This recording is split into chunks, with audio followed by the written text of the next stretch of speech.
So mga riders natin dyan, protektahan nyo ang inyong mga braso dahil nga po kapag nag-rides tayo, mainit sa daan. Kaya kailangan nyo ng long sleeve jersey katulad nito. Breathable po ang material na ginamit ito at polyester po kaya madali po itong labhan, madaling matuyo.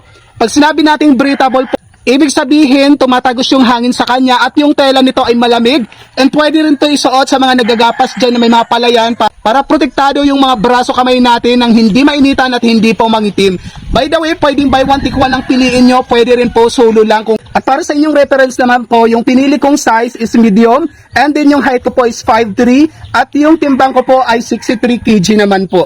So ganyan po yung fitting sa akin. Kung feeling nyo nalilitan kayo sa ganitong size, mag-large kayo. Ayan, maganda yung tahi niya and then dito sa may kilikili at dito sa may leg natin. Ito naman yung combination ng black and red.